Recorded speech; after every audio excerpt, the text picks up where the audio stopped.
A todos, comenzamos la cuarta sesión del Seminario General del CEMAC, que hoy nos los presenta la doctora Beatriz Bonilla Capilla, con el título este. Buenos días. Buenos días, les agradezco su asistencia. El título de la plática que les daré es Modelación Matemática y Computacional de la Actividad Eléctrica del Corazón. Les daré una pequeña introducción donde les hablaré de la fisiología y de la función del corazón. También describiré la actividad eléctrica y les platicaré de qué se trata el síndrome de Brugada. Seguiré con el modelo matemático, en donde les platicaré de qué se trata el modelo de bidominio y el modelo de monodominio. Además, daré ejemplos de modelos iónicos. Después, continuaré con la implementación de este modelo utilizando Compson Multiphysics y les presentaré para finalizar los resultados que he obtenido hasta el momento. Entonces, el corazón está ubicado en la caja torácica junto a los pulmones. El corazón consta de 4 cavidades, Las 2 de arriba se llaman aurículos, las 2 de abajo se llaman ventrículos, y es aurículo derecho, aurículo izquierdo, ventrículo derecho, ventrículo izquierdo. Entre la aurícula derecha y el ventrículo derecho está la válvula tricúspide, y entre la aurícula izquierda y el ventrículo izquierdo está la válvula aórtica. Perdón, ¿la que sigue? Sí, perdón. La función de la parte derecha del corazón es llevar la sangre hacia los pulmones para que se oxigene. Y la función de la parte izquierda del corazón es llevarla a todo el cuerpo por medio de las arterias. La que sigue, perdón. Entonces, para que el corazón haga su función correctamente, que es el llevar la sangre hacia todo el cuerpo, necesita hacer una contracción. Esta contracción se debe a un impulso eléctrico y a esto se le llama la actividad eléctrica. Entonces el pulso eléctrico se va a distribuir en todo el corazón y es lo que hace que se contraiga y impulse o bombee la sangre. La que sigue, por favor. El pulso comienza en el nodo sinoauricular y de ahí se difunde a los aurículos, llegando hacia el nodo auroventricular, en el cual se detiene un momento para después pasar a los ventrículos por medio de la rama del haz de His y las fibras de Purkinje. Aquí está un poquito el esquema. Entonces empieza en el nodo, se distribuye a los aurículos, llega al nodo auroventricular, después pasa a los ventrículos por medio del haz de His y las ramas de Purkinje. Adelante. Esta actividad eléctrica se registra haciéndonos un electrocardiograma. El electrocardiograma de una persona sana tiene estas características. Primero se observa una onda a la que le llaman onda P. Después sigue el segmento PR. Después sigue un complejo que le llaman el complejo QRS. Después el segmento ST. Después viene otra ondita que le llama la onda T. Aquí podemos ver una animación de cómo se va generando más o menos un electrocardiograma. La primera parte es cuando la difusión de la actividad eléctrica es en los aurículos, después llega al nodo y después pasa a los ventrículos, en donde se forma el complejo QRS y después la onda T. La que sigue, por favor. Entonces, en un corazón sano, esta es la actividad normal, la que nos da un ritmo cardíaco constante. Pero si tenemos problemas en la actividad eléctrica, empiezan a aparecer fuentes por todos lados y empieza a latir más rápido el corazón o más lento. Entonces, en el electrocardiograma, por ejemplo, en esta figura se puede observar que si ya cuando la actividad eléctrica es rara, ya no es un electrocardiograma normal, ya aparecen muchos piquitos y bajadas, ¿sí? Ese problema se le llama fibrilación ventricular, pero hay otros como la fibrilación auricular o algunos otros problemas como el síndrome de Brugada. ¿Le puedes pasar, por favor? El síndrome de Brugada es un problema genético. Fue descubierto en 1992 por los hermanos Brugada.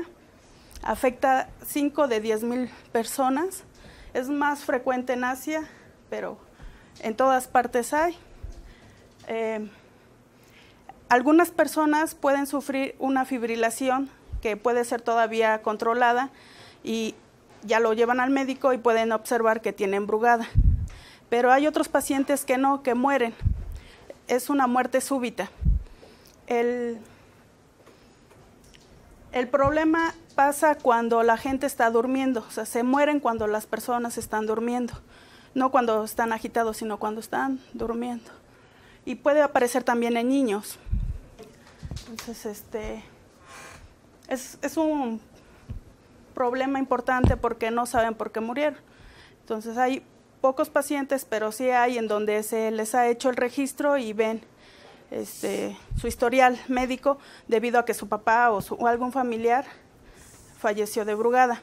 Es más frecuente en hombres que en mujeres y la edad promedio de muerte es de 41 años, entonces tampoco están tan grandes, son personas jóvenes. La que sigue. Entonces, el síndrome de Brugada se caracteriza por una anormalidad electrocardiográfica. Entonces, cuando van al médico, lo que pueden ver cuando se hace el electrocardiograma es una elevación del segmento ST, pues, tiene elevaciones, y aparece la onda T. ¿Se acuerdan que en el electrograma al final había una onda que se llama onda T? Esta aparece al revés, en lugar de hacia arriba, hacia abajo. ¿Cómo lo detectan si es que todavía el paciente sigue vivo? Le ponen fármacos o medicamentos para disminuir el calcio, para que así se manifieste en el electrocardiograma estas anomalías. ¿Sí? El tratamiento es con medicamento para elevar su sodio y otros hacen un implante desfibrilador, o también estamos en contacto con un médico, es un cardiólogo, trata Brugada y él hace ablación. La ablación es introducir un catéter para quemar zonas de tu corazón. Con el catéter lo quema, hace un hoyito de un milímetro, entonces te lo quita, te lo quema. Por eso, si ustedes buscan ablación, dice, es un procedimiento que se usa para eliminar pequeñas áreas en el corazón. Eliminar, pero lo que hace es quemar, lo quema. ¿Y quema por dentro y por fuera? ¿O solo? Pues solo por dentro. En algunos ejemplos que yo vi, hacían así, lo operaban y le metían el catéter, o si no por las venas, le metían los catéteres para no dañar el tejido y aquí pueden quemar. Brugada está relacionado con el tracto de salida del ventrículo derecho. Entonces lo que hacen es quemar una partecita de aquí del tracto de salida. Y con eso, a la hora de hacerse otra vez el electrocardiograma, ya sale un electrocardiograma normal. Pero el cardiólogo nos plantea que pues él quema ciertas partes, pero no tenemos o no sabe qué tanto quemar para que siga funcionando el corazón. Y además el ventrículo derecho es muy delgado. Entonces cuando ustedes queman 1 milímetro, con 3 quemaduras en la misma zona, se llevan todo el ventrículo derecho. Sí, es muy delgado. El ventrículo derecho es de alrededor de 3 micrómetros, no, milímetros, perdón. Sí, y el derecho es de 1.2 centímetros. Esa es la diferencia. Entonces, adelante. Nuestro proyecto trata de simular la actividad eléctrica en un corazón sano. Esa es la primera fase. Tratar de simular un corazón que tiene una distribución de la actividad eléctrica normal, obtener el electrocardiograma y que tenga todas las características que tenemos. Como nosotros estamos interesados en el síndrome de Brugada, nos interesan más los ventrículos y por eso solamente voy a simular los ventrículos. En la fase 2 es ahora simular un corazón que le pasa a Brugada para poder obtener un electrocardiograma con esas anomalías, la elevación del segmento ST y la onda T invertida. Para que en la fase 3 ahora voy a tratar de simular la ablación, o sea, quitarle un cachito del corazón y tratar de ver qué tanta zona se puede quitar para poder obtener un electrocardiograma otra vez de una persona sana. Entonces, comenzamos con la primera fase, que sería el de modelar o simular la actividad eléctrica de un corazón sano. Entonces, las células cardíacas van formando fibrillas y estas a la vez laminitas. Si ustedes hacen un corte del corazón, se ve algo así. Pero el modelo matemático lo que hace es considerar como si fueran dos dominios, el dominio extracelular, todo lo que está fuera de las células, que es el líquido intersticial, y adentro de las células, el intracelular. Pero vamos a suponer que en cada punto de nuestro dominio existen estos dos dominios, por eso se llama el modelo de bidominio. O sea, en un punto existen los dos. La membrana que separa al intracelular y al extracelular se llama membrana, bueno, es la membrana celular y tiene también propiedades capacitivas. Puede ser la que siga. Entonces, el tejido se simula como un conductor.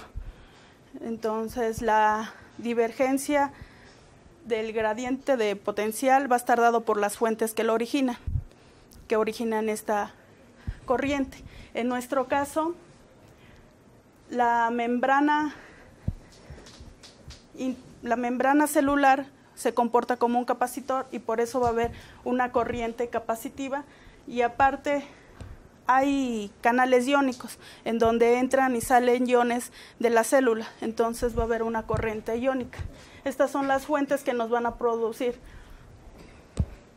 nuestro potencial, nuestro cambio potencial, y son dos medios, el intracelular y el extracelular, por eso tenemos estas dos ecuaciones diferenciales.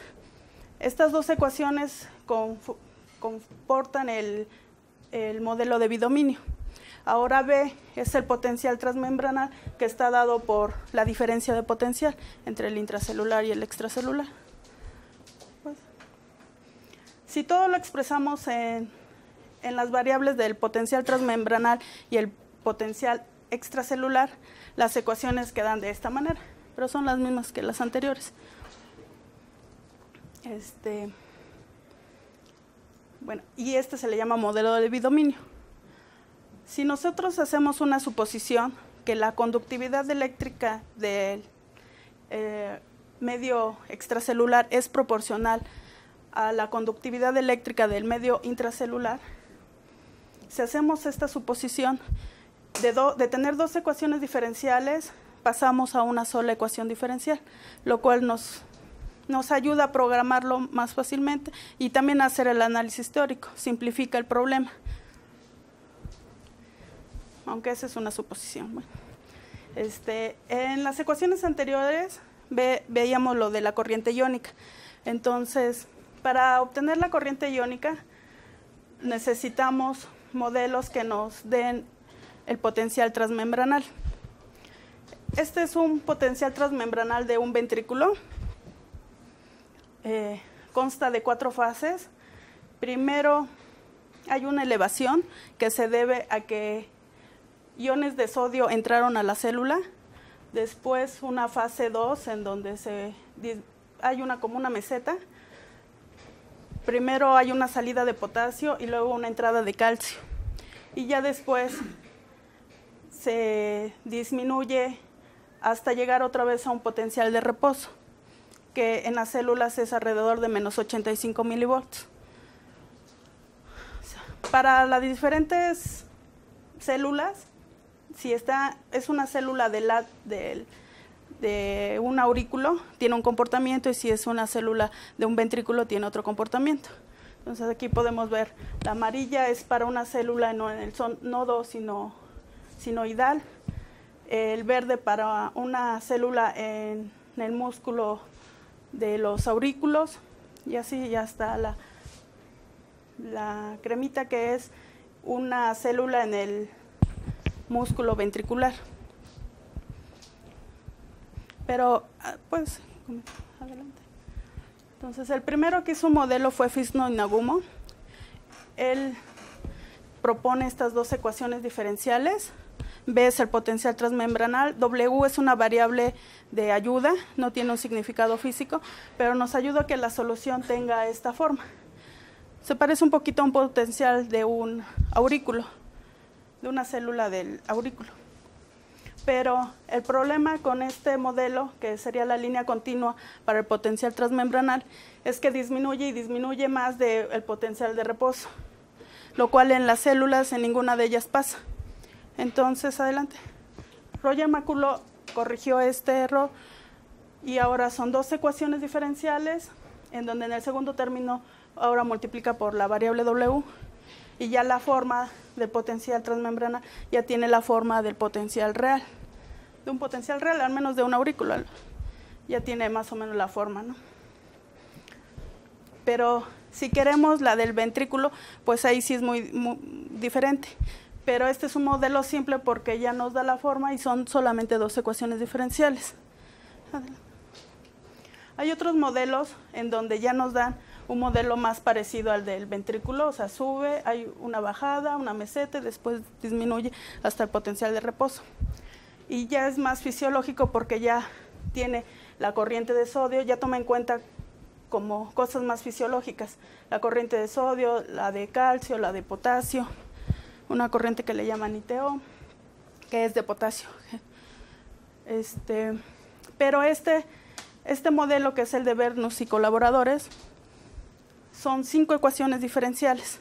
O sea, aparte de el potencial transmembranal, está, así como la W, otras 5 ecuaciones.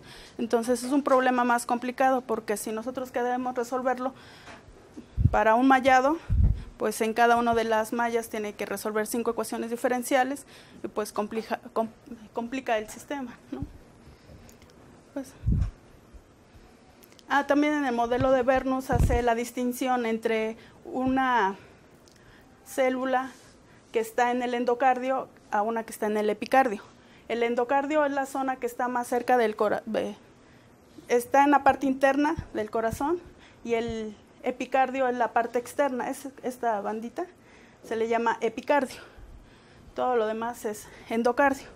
Y los potenciales de acción podemos ver que en el epicardio está un poquito más la meseta, bueno, una pancita ahí, y es debido a que hay más potasio o más intercambio de potasio en la zona, en las células epicardiales que en las endocardiales. Adelante. Entonces yo puedo utilizar el modelo de monodominio y utilizar un modelo iónico de Roger McCulloch para poder hacer ahora la simulación. O puedo agarrar el modelo de bidominio y el modelo iónico de Roger McCulloch. Pero también puedo utilizar el modelo de monodominio, que es una sola ecuación diferencial, con el modelo iónico de Bernus, que son otras 5. O ya muy complejo sería el modelo de bidominio con el modelo iónico de Bernus. Entonces, vamos a comenzar con el más fácil, el de monodominio, y utilizando un modelo iónico de Roger McCulloch. Para hacer la implementación voy a utilizar COMSOL Multiphysics. Este software nos ayuda a resolver ecuaciones diferenciales parciales para diferentes dominios. Trae varios módulos, pero yo voy a utilizar el de ecuaciones. Entonces, para comenzar necesito un dominio. Entonces, hemos revisado varias bibliografías en donde nos muestra cuáles son las características del promedio del ventrículo izquierdo y del ventrículo derecho. El ventrículo izquierdo tiene una longitud aproximada de 50, porque son 5 centímetros, milímetros. De aquí a aquí es el ventrículo izquierdo. El ventrículo izquierdo, eso en la diástole, ¿no? Cuando el corazón está relajado, y sístole es cuando se contrae. En hombres y en mujeres cambia en promedio. El de mujeres está un poquito más chiquito. Adelante. Para el ventrículo derecho, el diámetro basal sería como la distancia intermedia, es de alrededor de la longitud es de 71 milímetros también. Puede seguir adelante. Nosotros lo que utilizamos son elipses para simular las cavidades del ventrículo izquierdo y del ventrículo derecho. Como les mencionaba, el ventrículo izquierdo es más grueso que el ventrículo derecho. Esto ya lo hago utilizando COMSOL. En COMSOL puedes utilizar varias figuras geométricas para poder hacer tu dominio. Adelante.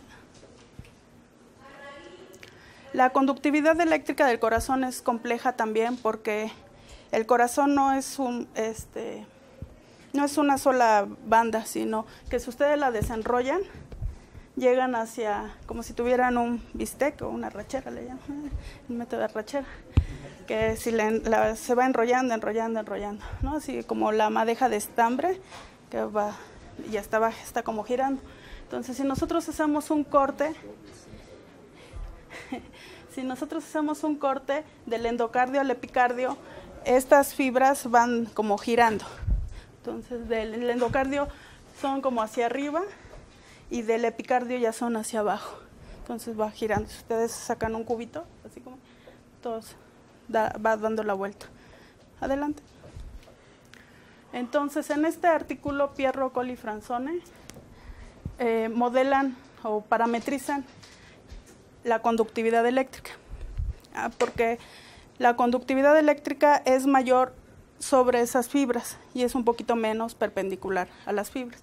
Por eso necesitamos parametrizar las fibras. Entonces ellos proponen que este ángulo del endocardio al epicardio va a estar utilizando esta fórmula, donde si R1 es el epicardio y si R0 es el endocardio. ¿Me pasa? R es la profundidad. R es la profundidad. Entonces aquí tengo el ventrículo izquierdo para que se observe que además las fibrillas son tangenciales y a lo mejor no se ve bien, pero las exteriores van hacia abajo y las interiores van hacia arriba. Y si lo ves hacia arriba, además van girando así, en el sentido de las manecillas del corazón, de reloj. Lexi. Y aquí ya estaría el ventrículo izquierdo y el derecho. Adelante. Entonces, como les comentaba, utilizamos el modelo de monodominio, pero COMSOL lo tenemos que meter de esta manera. Entonces, todas sus ecuaciones diferenciales que quieran resolver con COMSOL las tienen que pasar a esta forma. En nuestro caso, como vamos a utilizar el modelo de monodominio, el EA vale 0, el DA vale 1, y aquí el gamma es donde metemos la conductividad eléctrica, y F sería la corriente iónica. Y se puede meter así, aunque F no es una fuente externa, es una...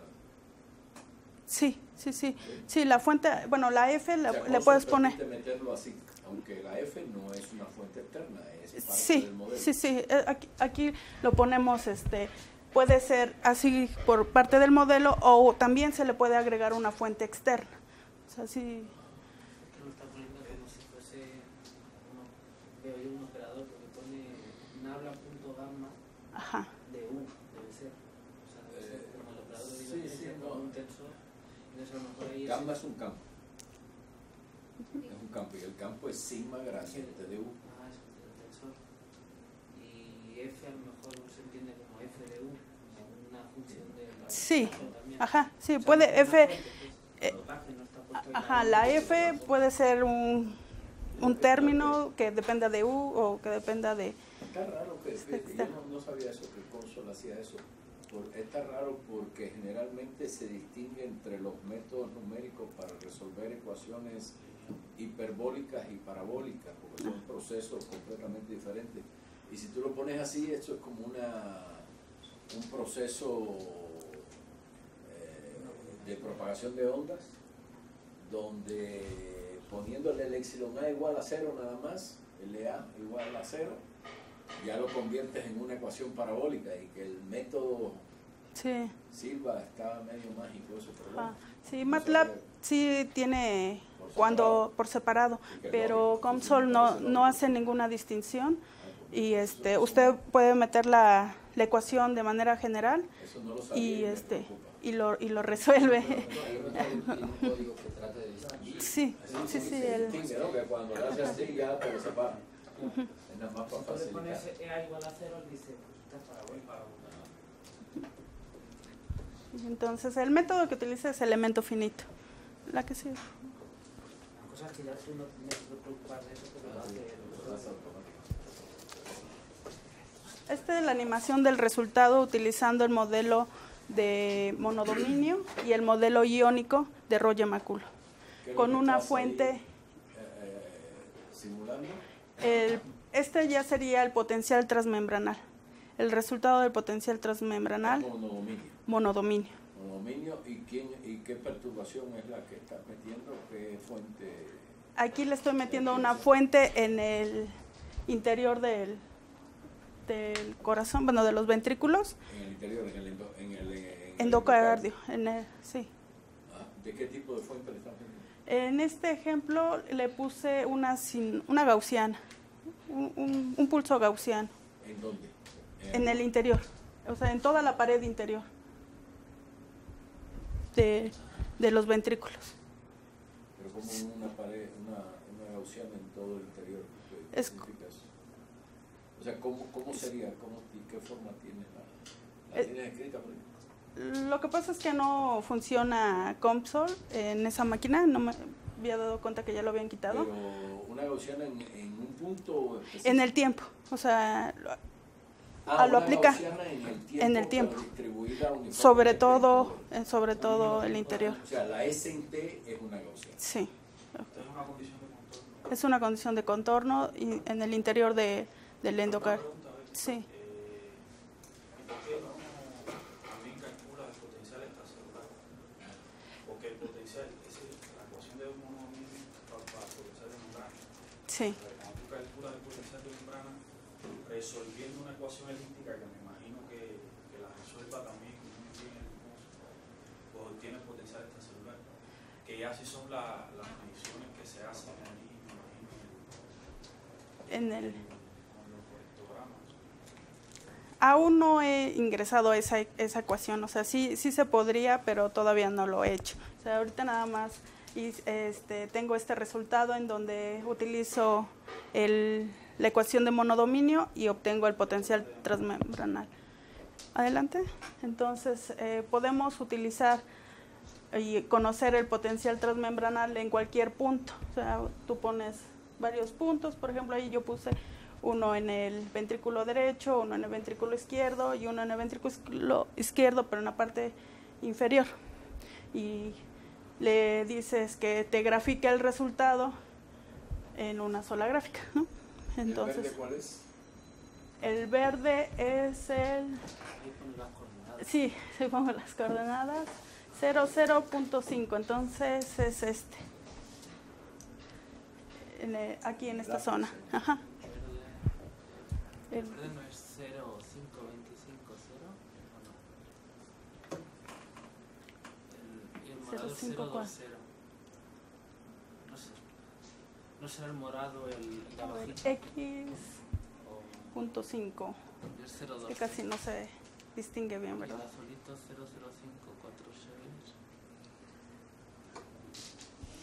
Bueno, utilizando la herramienta se puede observar mejor los resultados. O sea, ustedes ponen cualquier punto en donde les interesa y obtienen el resultado del potencial transmembranal. También lo podemos exportar para tener una base ya de los resultados y ya lo puedes graficar en otro que a ti te guste. O sea, pero que tienes como un potencial de acción en cada punto, en todo tu dominio. Adelante. Como habíamos mencionado, cuando pasa Brugada aparece la elevación de la onda en el segmento ST y la inversión de la onda T. Pero en los artículos que hablan de Brugada también muestra el potencial en estas células, pero pueden ser de dos formas. Uno en el que se disminuye o se hace más anchita esta pancita, se le llama como silla de montar, tiene esta forma la meseta, y es un poquito menor en el epicardio. O de la manera normal, primero termina el epicardio y después el endocardio. En Brugada, en algunos casos, primero termina endocardio y luego epicardio, que es lo que haría que la onda T se invirtiera. Entonces, adelante. Entonces, nosotros para poder simular Brugada necesitaríamos modificar las corrientes de sodio en los potenciales transmembranales, en el modelo de Bernoulli, porque ahí es donde aparece específicamente el canal de sodio, todos los canales. Entonces ahí sí le puedes mover en bajarle, disminuirle. El problema es con rollo máculo, que el rollo máculo nada más tiene unos parámetros que no tienen un significado fisiológico. Nosotros, el modelo que les acabo de mostrar, el modelo de monodominio con rollo máculo lo hace, la computadora lo hace en 5 minutos. Pero si ya metemos el modelo de bidominio, aunque utilicemos rollo máculo, ya lo hace en 10 horas. Entonces, es más tardada la simulación. Tan solo el utilizar el modelo de monodominio a bidominio y utilizando rollo máculo. Entonces, si queremos meterlo aparte Bernoulli, ese programa va a tardar mucho tiempo. Entonces, lo que queremos es obtener qué parámetros tenemos que moverle a rollo máculo para simular Brugada. Entonces, vamos a mover los parámetros del modelo de Bernoulli y tratar de buscar qué parámetros tengo que cambiarle a rollo máculo para que asemeje ese cambio, ¿sí? Y así utilizar rollo máculo y que haga la simulación más rápida. O también en la teoría, también analizar la teoría de una sola ecuación a 2 ecuaciones es bastante más sencillo. Entonces, adelante. Bueno, nada más es una animación. Todavía el trabajo sigo trabajando en eso para poder obtener Brugada y un electrocardiograma de una persona sana. Este problema es ya cuando les da la fibrilación, hay una difusión anómala, entonces se empieza a ver espirales. Solamente es por condiciones iniciales, o sea, ni siquiera por una fuente. Con condiciones iniciales adecuadas empieza a ser un problema eléctrico. ¿Le pasas a la que sigue? Bueno, y aparte de hacer el corazón, lo tenemos que simular o acoplar a un dorso, pero el dorso también tiene una conductividad diferente, aunque lo vamos a hacer como si fuera un conductor con una conductividad dada, pero hay que ponerle también pulmones y también huesitos, ¿no? Bueno, la caja torácica, lo cual complica un poquito más la simulación. Aún estoy trabajando en el modelo para hacerlo, pero sí el meterle bidominio para poder ya calcular explícitamente el potencial extracelular y poder obtener el electrocardiograma, tarda más. Sí lo hace, pero tarda. Una cosita para calcular el potencial de extracelular, también puedes usar el de monodominio, porque el modelo monodominio realmente es que tú estás desacoplando, considerando la condición de esa proporcionalidad entre las conductividades, estás desacoplando de alguna manera la ecuación parabólica de la elíptica en el modelo de Euler, de tal forma que tú puedes primero resolver el problema para el potencial de membrana, Y luego que ya. dura más o menos Sí, 5 sí, minutos, 5 minutos. y entonces con esa información meterla en una elíptica que te va a quedar y calcular entonces el potencial extracelular. Sí, Entonces, bueno, a lo mejor en ese proceso, sí, yo creo que ya ahorita ya lo podríamos es más lento, implementar para que ya trabajemos en quizás eso. sea más rápido que calcular directamente desde el dominio. Y una vez que ya tengamos el potencial extracelular, se acopla con el dorso para obtener el electrocardiograma en la frontera. Entonces, bueno, estoy trabajando en eso, sigo trabajando. No es todo el una proyecto. vez que lo obtengas. El extracelular no lo puedes obtener desacoplado del torso. No es que se obtiene primero. La que se puede desacoplar nada más es el de membrana. El de membrana. Que además no está claro por qué se asume la condición esa que vimos, la 5.18 esa del artículo, de lo que hace Neyib. Lo que hacen eso para evitar meterse 10 horas de cálculo. Ese es el problema. Pero entonces meten una condición muy fuerte, que es una condición de desacoplamiento total del potencial de membrana del resto.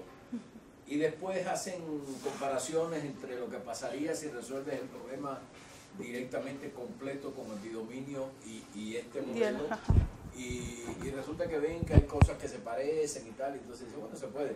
Pero eso no es ninguna justificación teórica, eso es algo numérico que quién sabe si los experimentos que él hizo le dio parecido y en otros experimentos no dio nada parecido.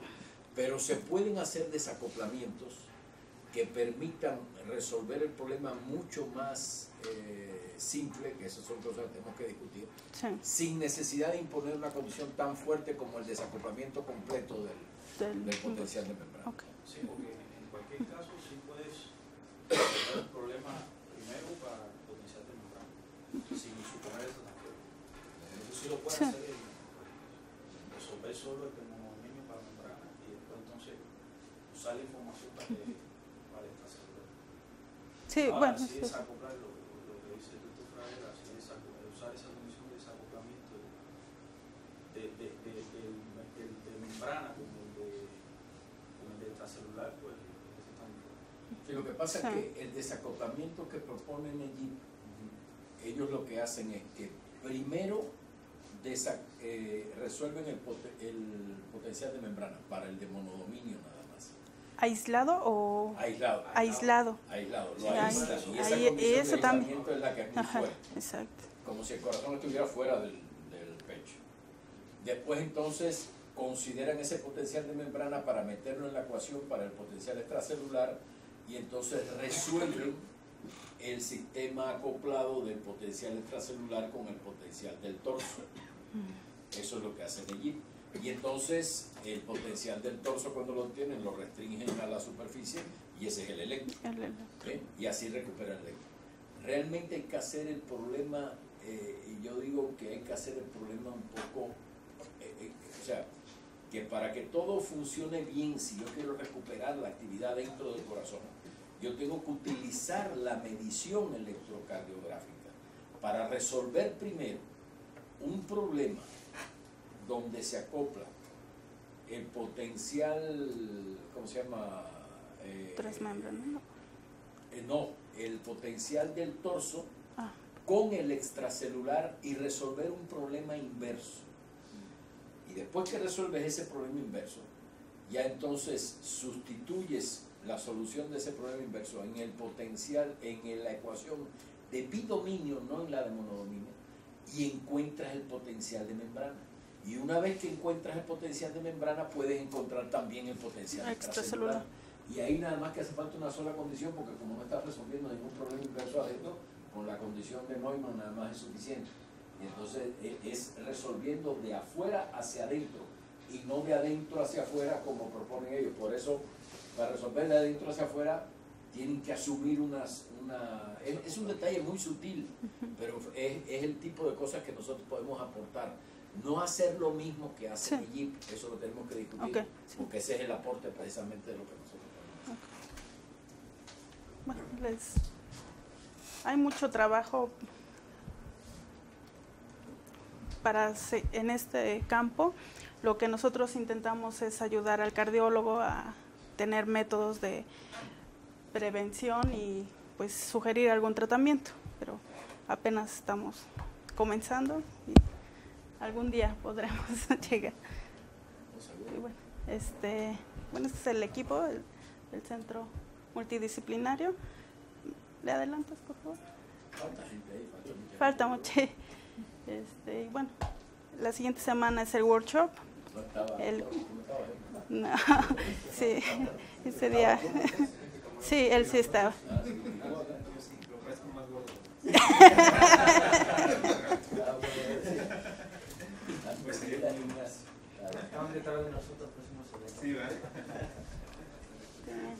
En el workshop daré un curso sobre COMSOL.